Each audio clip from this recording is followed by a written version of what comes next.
සමහරලාවට ප්‍රසිද්ධියේ යමක් කරන්න බැයි නම් කොච්චර මිනිස්සු දේවාල ගාන යනවා, පලි ගහනවා, අනුන්ට හෝනියම් කරනවා, පවුල් පිටින් නැති වේවා කී කොච්චර අනුන්ට ශාප කර කර දේවාල ගානේ පොළග ගහම යන පිරිසක් ඉන්නවා.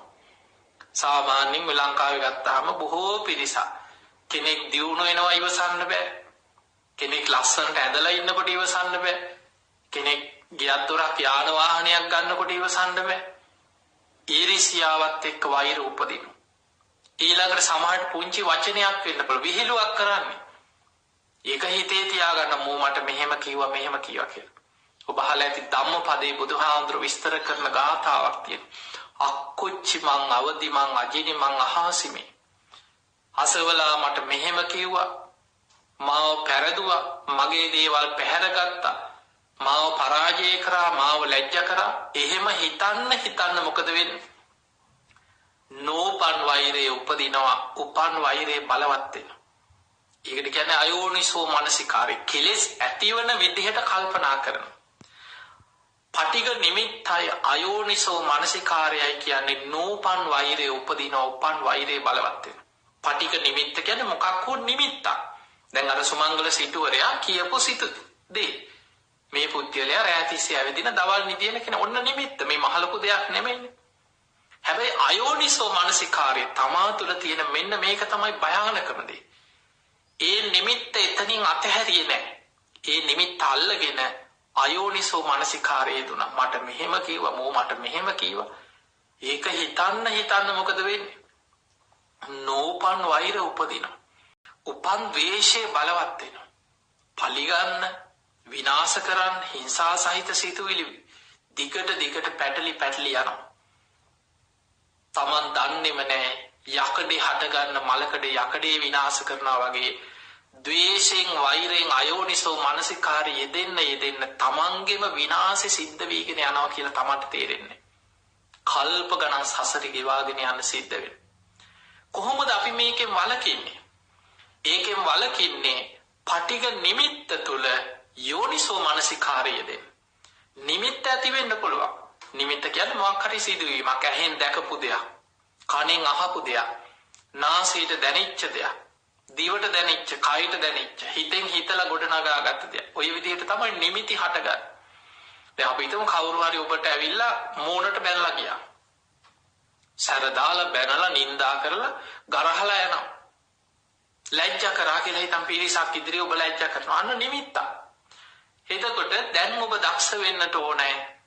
ඒ නිමිත්ත තුල ඔබ අයෝනිසෝ මනසිකාරය යෙදුනොත් වෙන්නේ නෝපන් වෛරය උපදිනවා, උපන් වෛරය බලවත් වෙනවා, පැටලි යනවා, අර විනාශ පැත්තටම යනවා. ඔබ හිතනවා එයා කරගත්ත දේ යාගෙනියයි, මම මොකටද කවුරුත් නිසා කුසල් පුරවගන්නේ? එයා රැස් කරගන්න දේවල් ඒ අය සසරේ නිලාගනි. මම ධර්මයේ පැත්තට යන කෙනෙක්, මම මෛත්‍රී වඩන කෙනෙක්, මගේ මෛත්‍රී සිත, මගේ ඉවසීම බාහිර පුද්ගලයන් නිසා මන් නැති කරගන්නේ නැහැ. අන්න යෝනිසෝ මනසිකාරය. ඊළඟට යෝනිසෝ මනසිකාරින් ආදීනව මෙනෙහි කරනවා. අනුන්ට වෛර කරනකොට මගේ හිතයි අපිරිසිදු වෙන්නේ. බැරි වෙලාවත් මං අනුන්ට ද්වේෂ කර හිතලා මැරුණොත් මං කොහේ යයිද? මමයි දුගතිය යන්නේ. ඒ නිසා යා කරගන්න දේ යාගෙනියයි. මම මොකටද ඒ කවුරුත් නිසා කුසල් පුරවගන්නේ? මම මොකටද සසරේ වගේ වන්නේ? අන්න ආදීනව සිහි කරලා යෝනිසෝ මනසිකාරයෙන් අර පටිඝ නිමිත්ත අතහැරලා දානවා හිතේ. එහෙමත් නැත්නම් ඒ පටිඝ නිමිත්ත ඔස්සේ ඊට ප්‍රතිවිරුද්ධ විදිහට මෛත්‍රී වඩන. බුදුහාමුදුරුවෝ පෙන්වනවා මහණෙනි, පටිඝ සිත මෛත්‍රිය තමයි කියනවා නැති කරන්න තියෙන ප්‍රධානම ආයුධය. යම් අකුසල සහගත සිතුවිල්ලකට ප්‍රතිවිරුද්ධ කුසල සිතුවිල්ලකින් ඒක මැඩලන්න පුළුවන්. ද්වේෂයට ප්‍රතිවිරුද්ධ දේ තමයි මෛත්‍රිය. රාගයට ප්‍රතිවිරුද්ධ දේ අසුභය. ඒ විදිහට රාගය බලවත් නම් අසුභය වඩන්න කියනවා. ද්වේෂය මතුවෙනකොට මෛත්‍රිය වඩන්න කියනවා. බුදුහාමුදුරුවෝ උපමාවකට පෙන්නන මහණෙනි, මෛත්‍රී සිත වඩනකොට අර ද්වේෂ හිත, පටිඝ හිත, ගැටෙන හිත හරියට ගින්දරකට කුකුල් පිහාට්ටක් ඇල්ලුවා වගේ තමා තුල මැකිලිලා යනවා. ඇකිලෙනවා. නැති වෙනව නෙවෙයි මතක තියාගන්න. නැති වෙන්නේ අවබෝධයෙන් කෙලෙස් ප්‍රහාණය කරනකොට තමයි කාමරාග පටික සංයෝජන පිටීම නැති වෙලා යන්නේ. එතකන් ඇකිලිලා යනවා තමා තුළ. හැංගිලා යනවා. ඒකට මෛත්‍රිය වඩන. මෛත්‍රිය වඩනකොට ද්වේෂ හිත තමා තුළ ඇකිලිලා යටපත් වෙනවා කියන. ඒ නිසා මෛත්‍රී සිත වඩනකොට ඔබට කෙනෙක් ගැන යෝනිසෝ මනසිකාරයමයි බලවත් වෙන්නේ. මෛත්‍රිය තුළ නූපන් වෛර උපදින්නේ. උපන් ද්වේෂයක් නම් යටපත් වෙලා යනවා. නූපන් ද්වේෂේ නූපදිනවා. මෛත්‍රිය කියන්නේ පින අතර අග්‍රම පින.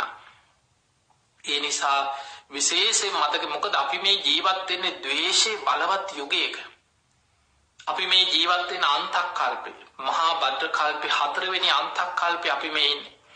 මේ අන්තක්කල්පේ විනාශ වෙන්නේ බුදුහාඳුරු පෙන්නවා ද්වේෂේ බලවත් වෙලා වෛරය බලවත් වෙනවා රාගයත් බලවත් වෙනවා තමයි.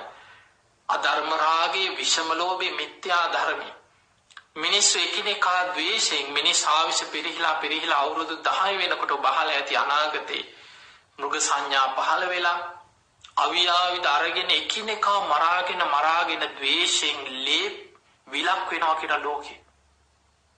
දින 7ක් යනකොට මිනිස්සු දකින අය ද්වේෂයෙන් මරා ගන්න කාලයක් එනවා අනාගතේ. පින් ඇති කීප දෙනෙක් තනියෙන් කැලෑවල් වල හැංගිච්ච අය විතරක් ජීවිත බේර ගන්නවා කියලා ධර්මයේ පෙන්නනවා.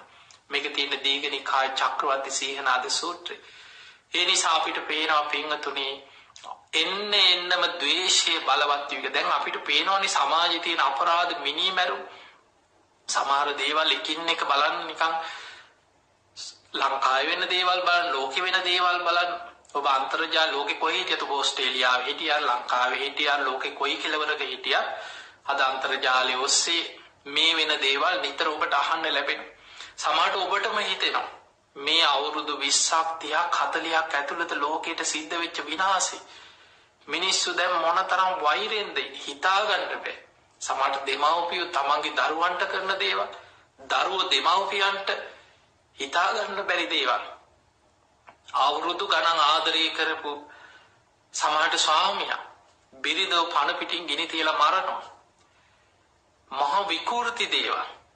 එක්ක බිරිඳ ස්වාමියාට කරන සහෝදර සහෝදරියෝ අතර ඥාතීන් හිතවතු ද්වේෂය වෛරය කේන්තිය බලවත් වෙනකොට මිනිස්සු මොනතරම්නම් තිරිසන් මට්ටමටපත් වෙනවද? ඒ තිරිසන් ස්වභාවයේ සැඟවිලා තියෙන මේ හිත ඇතුලේ මතක තියාගන්න සෝතාපන්න ඵලයටපත් නොවෙච්ච හැම කෙනෙක් තුළම ඔය තිරිසන් ලක්ෂණ ඇතුලේ හැංගිලා තියෙනවා. සෝවාන් කෙනා තමයි අපායගාමී අකුසල් සම්පූර්ණයෙන්ම ප්‍රහාණය කරන කෙනා. සෝවාන් ඵලයටපත් වුණා කියලා කියන්නේ යා කවමදාවත් ආයේ අපායගාමී අකුසලයකට වැටෙන්නේ නැහැ. එයා ආර්යකාන්ත සීලයට පිහිටනවා. දිවිහිමියෙන් පන්සිල් රකින්න කෙනෙක් බවට පත් වෙනවා.